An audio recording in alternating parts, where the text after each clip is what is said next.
Hello YouTube, this is Insane Monster, and we are here for part 4 of What If uh, the deku was an Heliotrope. Now, this is the time after the USJ incident and before the UA Sports Festival, alright? But before any of that, let's hit it.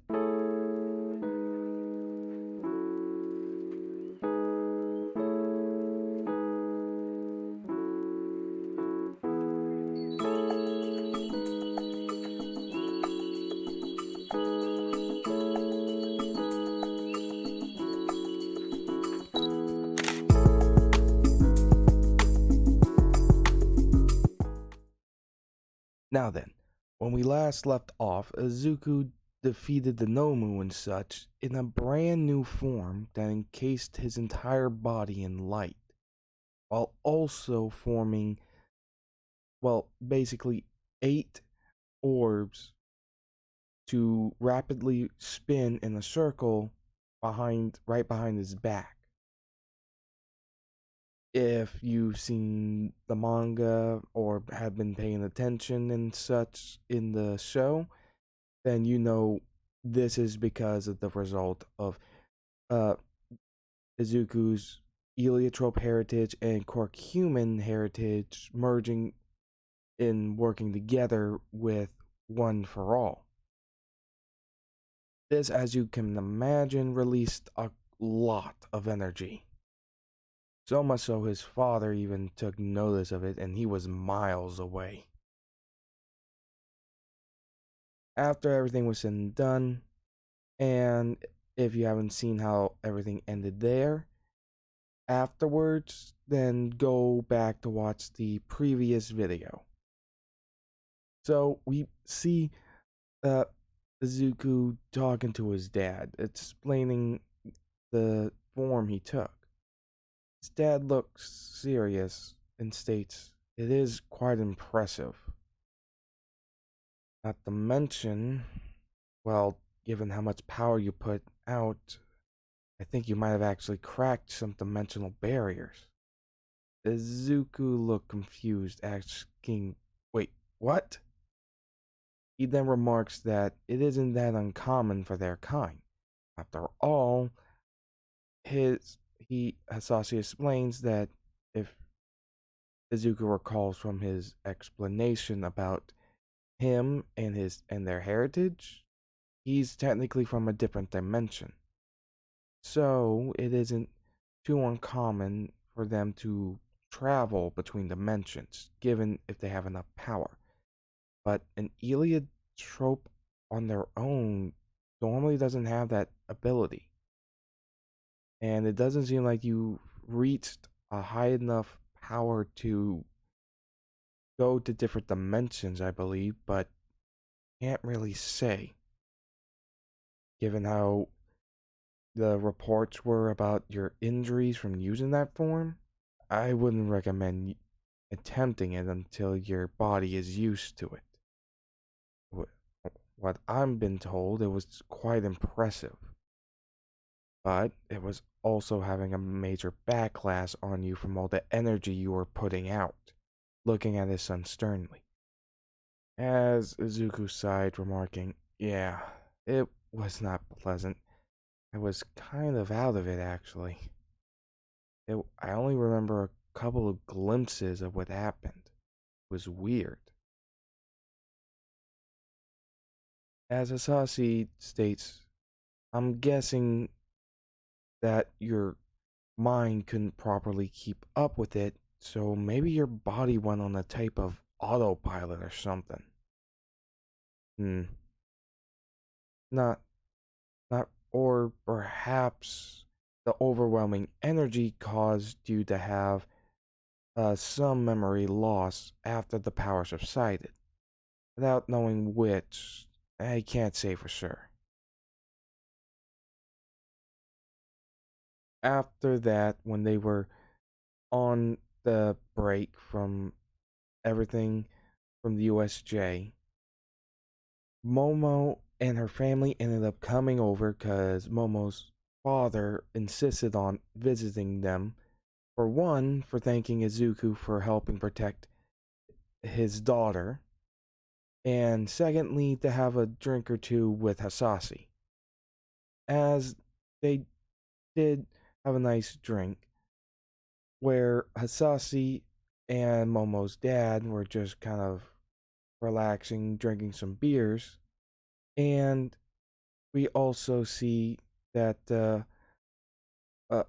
Inko, Momo's mom, Izuku, and Momo are actually watching some TV as the two husbands are laughing it up. But Momo's father brings up a certain topic as he states, I've been sponsoring you for a while, and I I hired someone not too long ago whose quirk kind of works like carbon dating. It comes in real handy when authenticating signatures given certain timelines, and especially authenticating items to make sure that they aren't forgeries. As Hasashi looked at him and he states, he took a look at your paperwork and checked the signatures. Apparently, the signatures on a lot of paperwork were all signed at about the same time, including stuff for elementary, middle, and high school. It was weird as he looks over to him. But I'm sure there is a reason for it. As Hasashi just kind of smirks and laughs a little bit, saying, well, I suppose that is wouldn't be that out of the ordinary considering I'm not actually from this world. Which we just hear the mental glass break from Inko and Izuku as Momo and her mom react with, wait, what? And Hasashi's like, just kind of laughing a little bit, with Momo's dad just kind of stunned. Izuku quickly goes over to his dad, grabbing him by the collar, shaking him, saying, what are you doing? With Hasashi stating, it's fine. I've known him for a long time, and I trust him. Plus, the fact that he brought this to me first before telling anybody else, and I'm guessing as Hasashi looks at Mr. Yaoyorozus, stating, not to mention, I'm pretty sure his little new employee was actually asked to keep quiet about it, as Mr. Yaoyorozu shook his head, but still being stunned at what happened. And then he stated, oh, and what were you planning on? Oh, and what if this went badly, huh? As he states, well, if it went badly, me and you would probably be sent to some kind of lab to be used as lab rats and also possibly dissected. So if that happened, we'd probably just make a portal and bail. As Izuku then said, and what about Mom? As Hasashi remarks, well, of course we bring her with us, as he stutters a little bit with his slightly tipsy self. He's still lucid enough to think clearly, but still kind of smiley. As Momo then raised her hand, stating, can we get an explanation on this, please? As as the Yaoyorozus look highly confused,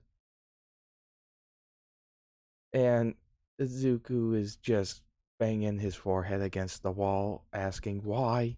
Why do you just do things on impulse? With Inko calming him down, stating, it's fine. I'm sure they would have found out eventually. Our families are are quite close after all.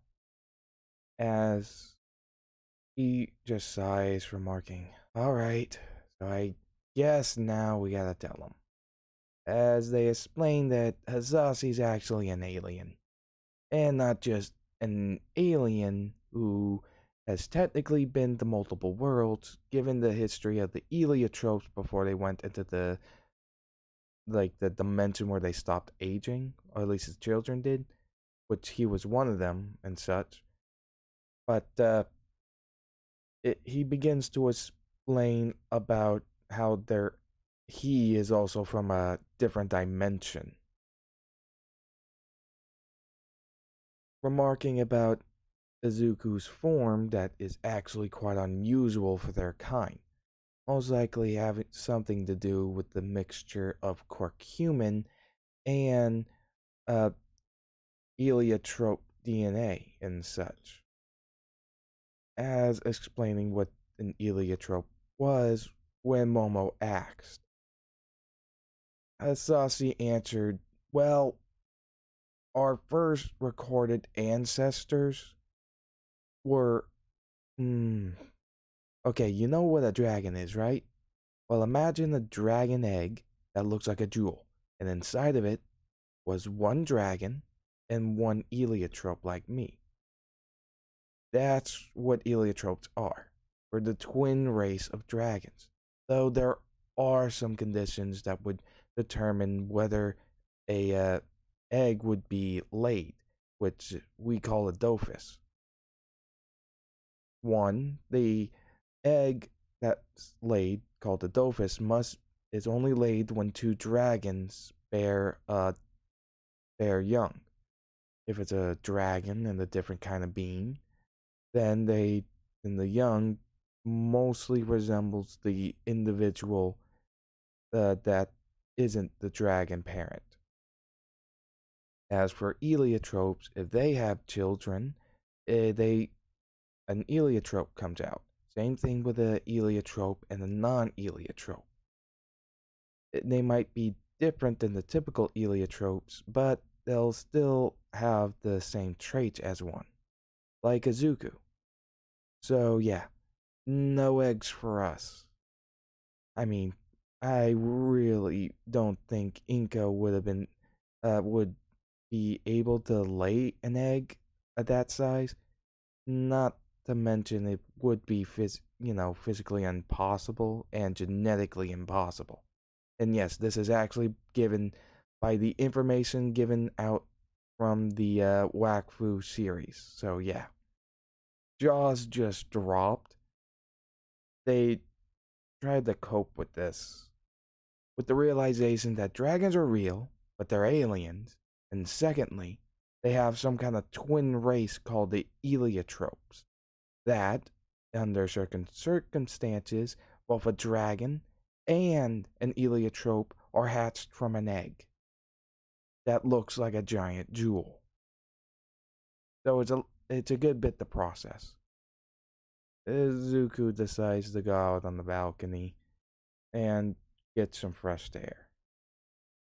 As Momo follows and just kind of asks if he's okay with them knowing. He states it's fine. To be honest, I barely know how to deal with this myself. My parents only recently told me about this, to be honest, and I don't know, I've been a little nervous about speaking about it, I guess. Which is why I kind of blew up at my dad. That and he does a lot of things on impulse. As Momo chuckles, stating, yeah, he certainly does seem that way. Izuku looks at Momo and asks, so what do you think? He looks up at the sky, stating, well, it's something. It's just kind of blows my mind to believe that there's other life out there. Possibly not just in our dimension, but in others that your father seems to be from. But seriously, you're you're half of a race that is the twin race of actual dragons. As Izuku laughs a little bit, stating, well, yeah, actually, one of them actually came over to this world with my dad. At least that's what I was told. Apparently, he was a blue color, like a dark blue colored dragon called Ferris. So when my dad decided to stay here, Ferris went home with the stuff him and my dad were guarding. He asked what were they. He states, well, there were a couple of things. Remember those Dofus things my dad mentioned?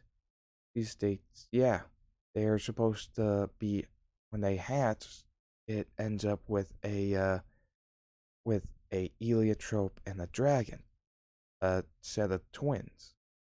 He states, yep, but for an Eliatrope, they can be also a form of power, apparently. If an Heliotrope gets a hold of a couple of them, they can drastically increase their power with them. But it wasn't just that. It was something that could be considered a weapon of kind, called the Elia Cube. Using that, they were able to open a gateway for dimensions. They didn't even need the Dophuses for it. They just needed to be somewhere else to keep them all safe and out of the reach of the wrong kind of people. My dad was picked to go on this mission along with Ferris. Then he met my mom. One thing led to another, and I came into the picture. As he states, huh. And you have now this unusual ability that seems to be something that isn't easily attained, according to your dad. As he states, yeah, pretty much. As he continues, it does explain a couple of things. Although you've somewhat categorized it as a multi-purpose energy quirk, honestly, it actually explains more that you're an half alien, being able to make energy weapons as well as energy beams, blasts, and such, even portals. It makes a bit more sense now, as he just smirks. So, don't really think that much differently of me? He thinks for a moment and states, not really. You still you. And even when you turned into that form of yours at the USJ, you did the things that honestly I would expect you to do. You went around and helped save everybody, even fight that Nomu thing. As he was relieved, he stood up and leaned against the railing along with Momo, thanking her. As Momo gave him a peck on the cheek, causing Izuku to blush, only to have Izuku's father to be looking at this while the others were talking, and Izuku sees him smirking and giving him a thumbs up, which Momo then blushes after seeing Izuku's father. Next thing we see is Izuku forming an energy blaze stating, I am going to fillet that man. As Momo calms him down. The impulses Sasasi kind of acts on somewhat gets on his son's nerves, considering it seems like he doesn't really think about what he does before he does it, but he really does. But the biggest problem he has with it is that he just does it without talking to anybody else who this happens to affect. After Sasi and Inko explain everything to the Yaoyorozus parents, they understand the situation, and honestly, even if they told people, they might not believe them. But with everything, they calm down, and Mr. Yaoyorozu agrees to keep their secret, along with the rest of the Yaoyorozu's family. As they leave,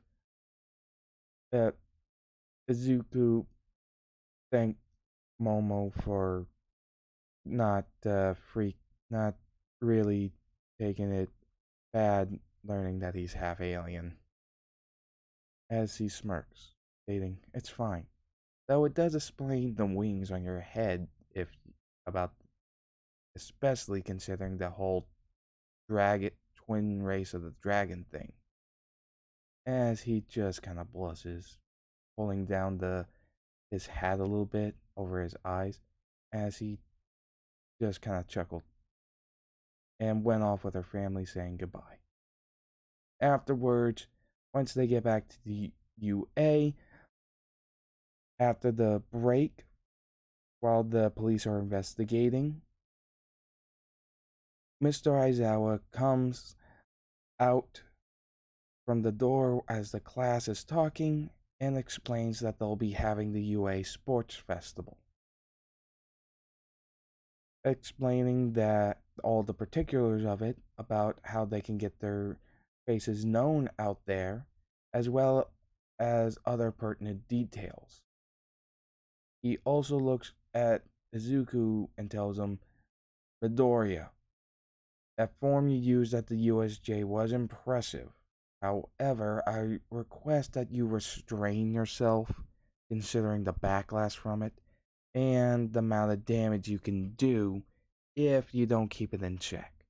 As another thing, you're forbidden from using your portals to open up directly to any kind of uh, aspect of the sports festival would that portals like yours could be considered a form of cheating. You'll still be able to use them, but at a limited range of how far you can make them from one another." As he understood, thinking that makes sense. If there was a race portion of it, I'd probably it would probably be way too unfair to everybody else if I just made a portal to get me all the way to the end of the race. As the training began, and Izuku thought about some things and called All Might, telling him that he needed to talk to him. As All Might and him met on Dagobah Beach to train for his new form he acquired, but after the first day of training before the sports festival, he actually sat down with All Might and told him about what he really was, as well as the fact that he only recently found this out about himself from his parents. As All Might is pretty shook, but figures that this does make a lot of sense now about his powers, and having being an alien and, well, half alien and half quirk human, that it would most likely amplify his alien powers with the quirk gene inside of him, giving him one for all, would explain that form he took at the USJ. As All Might asked, "Is there anybody else that knows?"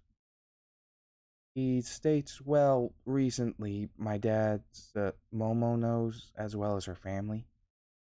Our dads are actually kind of drinking buddies ever since my dad saved hers. Actually, that is kind of part of how we ended up meeting." As he thinks for a moment, being shocked by this, but smirking.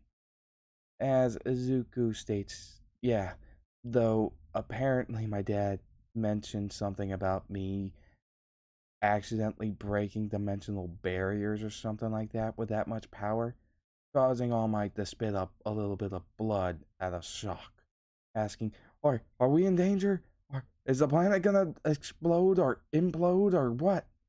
As he just rapidly shakes his hands, Izuku states, "No, no, no, no, no, no, no, no. We should be good. All right."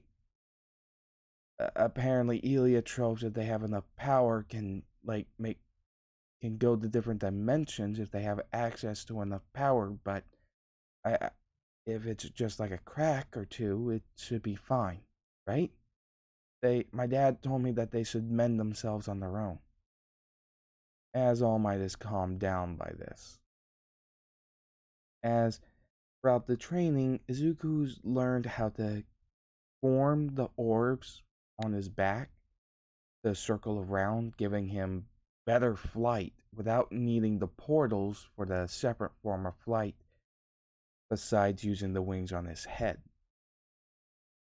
Keeping his power at a certain level where, as you can see in the thumbnail, his arms glow to a certain degree, as well as his eyes, some parts of his face, and his feet up to past his knees, giving him a good boost. As for what's been going on away from the UA students and such, we see a man in the void as he's focusing his power into a crack that looks like it's just formed here, stating, I have to get out of here. I will. I don't care where this leads, as long as it gets me out of here. We see a skinny man with one arm struggling as he finally makes an opening. Before he reacts in joy, he jumps through, ending up in the district of Japan as he laughs, stating, I'm free, I'm free. As for this man's identity, if you haven't watched Wakfu, this man's name is Kilby. As he then struggles, ah, now this doesn't feel quite pleasant. That place was keeping me alive. Without food or water or anything else, I need something to eat.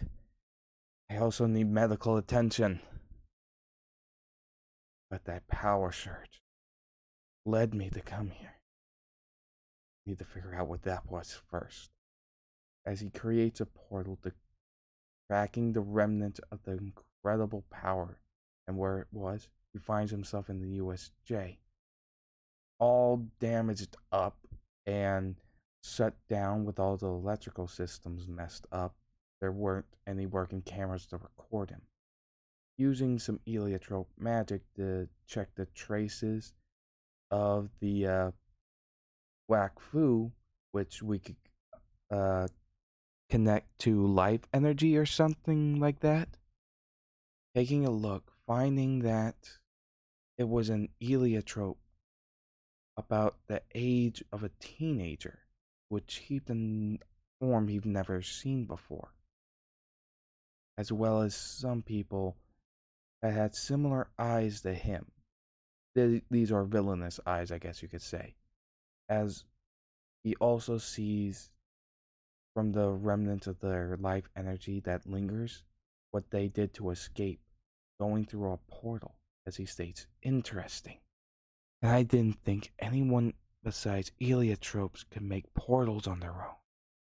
As he smirks, perhaps these are the allies I need. As he leaves to go look for his new allies, seeing if they could assist him with his current predicament. As time went on, we get to the UA Sports Festival. And with this, Midnight is the conductor of the UA Sports Festival and brings up Izuku Midoriya as the class representative. As he walks up to the podium wearing his hat, as usual, he states into the mic, not really sure about what to say in this kind of situation, but I know that a lot of us here got here from working hard, and others might be here for other different reasons. And some aren't in the hero course but still inspired to be heroes. So, I'll just say this. for everyone that aren't in the hero course but want to be, give it everything you have and make sure not to hold back, because none of us in the hero course are going to. As he smirks, wishing everybody good luck, with the crowd cheering. As he breathes out, calming himself from being in what he considers a nerve-wracking experience. As midnight commences the randomization, revealing the obstacle race, with Izuku thinking, I, that was a bit soon, but I already know I can't use my portals to get through all the way to the end. So, as he just shrugs his shoulders and gets ready, stretching out, we see that Izuku is looking at the entrance and notices how narrow it is. As he smirks, stating, so that's the first challenge.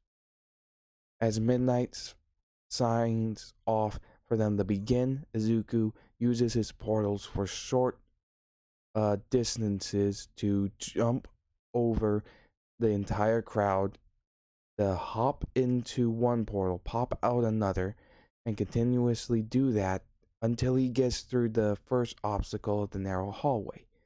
With Aizawa stating, Izuku Midoriya, one of his abilities is to create portals.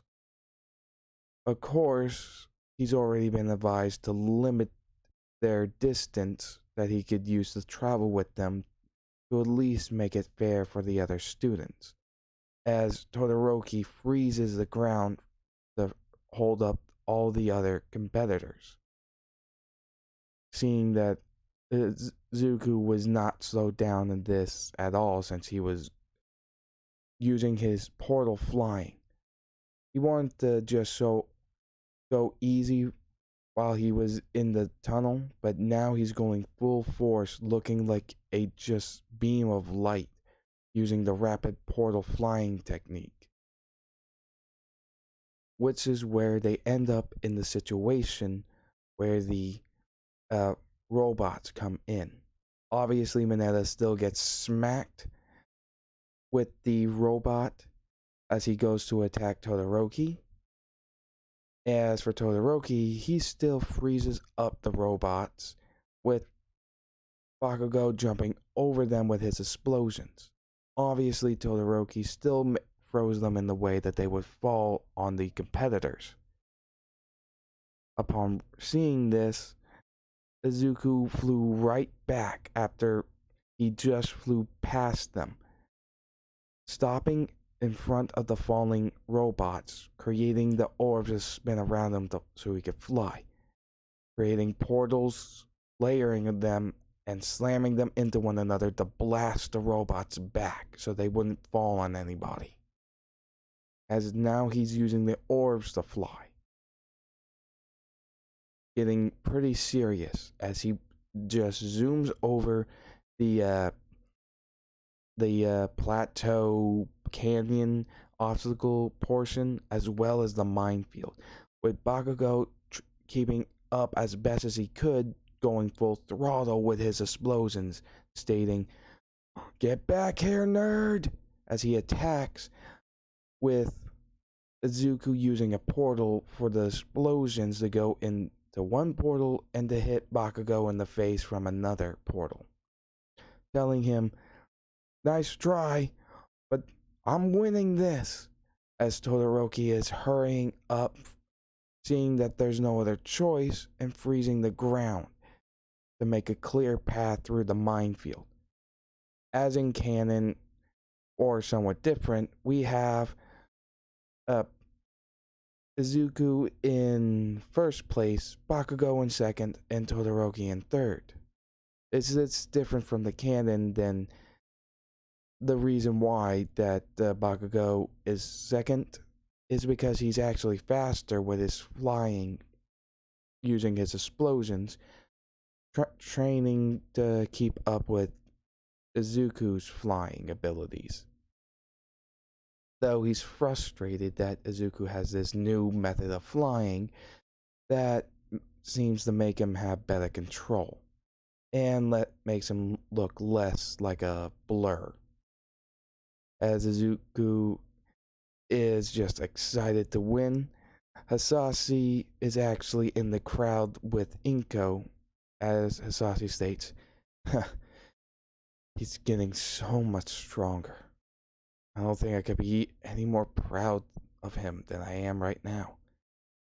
As Inko places her hand on Hasashi's, stating, I know what you mean. He's come a long way. As they look at their son. As Midnight then begins explaining the points that they earned. Though, as he looks over seeing Momo trying to get rid of the sticky balls from Mineta, he then realizes what happened and grabs Mineta, stating, I know what you did, you little runt. As Mineta begs, please, please, please, please, don't kill me. I swear, I only did it because my legs are short. I needed to do it to keep up. I swear, I promise. As he just calms down and states, as he creates a portal in front of Mineta, next time you try something like that, I am going to roast you. This Izuku is more assertive, especially when it comes to people messing with others that he cares about.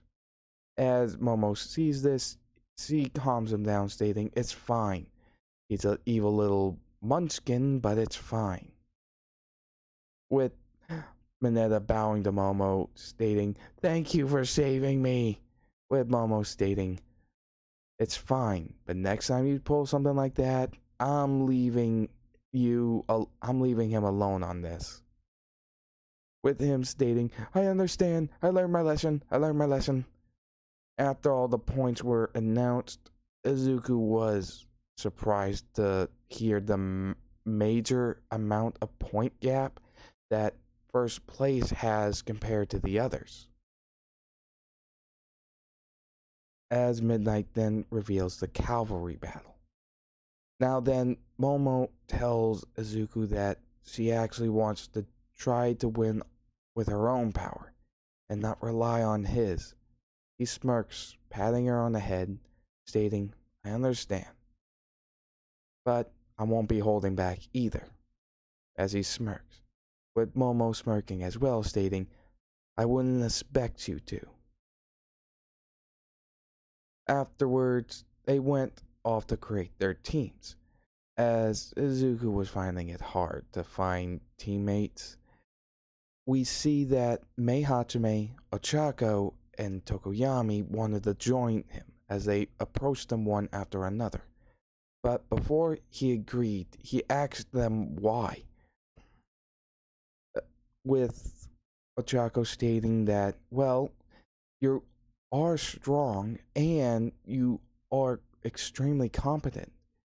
So it only, plus we're friends. So yeah, it only makes sense I partner with someone that I know and I can work well with. Remarking about the whole friendship thing and such, Tokiyami mentioned, she is correct. You are competent. You make you make quick decisions with good logic, and your strength is impressive. As Mei Hachime just states, yes, and with you, my babies will shine even brighter, remarking at her inventions. As Izuku states, as he smirks, alright, I get it, but let's do this. As the teams are being formed up one after another, the cavalry battle is about to start. As Izuku and his team prepare their plan, Izuku forms the orbs around his in the circle formation that spins around behind his back. As Midnight tells them to go, Ochako makes her, Mei, Tokuyami, uh, basically gravity nullifies their gravity, holding on to uh, Izuku as he flies up with them. With President Mike stating, "Whoa, what kind of strategy is that?" With Aizawa stating, "It's actually a very good one. They're using Uraraka's zero gravity quirk to make her, Mei Hachime, and Tokoyami weightless, allowing it to be easier for Izuku to just carry them using his flying ability." As we then see Bakugo rushing towards them using his flying, stating, "You're not getting away from me!" As he throws an explosion, only for it to be blocked by Dark Shadow. With Tokoyami stating, "I don't think so, Bakugo. Me and Dark Shadow will be guarding our group and our points at any cost." As Bakugo begins to fall, with Sero using his tape to grab Bakugo and pull him back to their horse. With Kaminari asking what's their plan now, he states, "We'll get the other points. Besides Dark Shadow, Izuku can make shields in order to block my explosions too. Not to mention those energy blasts he can make to attack back at us. He's out of reach." As things go similar as in canon, besides Izuku and his team getting their points stolen, we get to the portion where Ojiro drops out, as well as a number of others. The rest from Ojiro's team except the rest from Ojiro's team except this certain purpled hair boy, as well as some other students who dropped out because they didn't really do much since their feet were frozen by Todoroki. Afterwards, we see that the announcement of the final tournament of one-on-one combat has been decided, but they'll be taking a short break. And those who aren't going into the tournament portion will be allowed to participate in games while the tournament is being set up. While this was going on, Todoroki pulled Midoriya to the side. As Izuku asked, "What is this about?" He states, "You're powerful, incredibly so. And with that form you took, you might even be able to rival All Might. Out of all of our classmates, I believe you're the one to beat." As he tells Izuku about him and what his father did, why Todoroki was born, in order to surpass All Might. This does surprise Izuku, but he states, "Look, I don't really care about all that. The fact that you think you can win with only half your power is sad." Looking at Todoroki with a serious glare, stating, "If you want to win, you're going to use all your power. Otherwise, you won't stand a chance." As he walks away, continuing stating, "And I don't care if your father wants to use you as a tool. If you ask me, if you don't want to be a tool, then don't be a tool. But don't hold yourself back to do it. Otherwise, it just makes you look like a fool." As he walks away. This causing Todoroki to get a bit angry at what Midoriya said. And this is where we'll be ending this off. Once we return with this What If. It will be part 5, and we'll be beginning the tournament portion of the UA Sports Festival. With that being said, do hope you enjoyed. Please remember to like, comment, and subscribe. Hit that notification bell, and make sure to set it on all. So with all that said, see you later.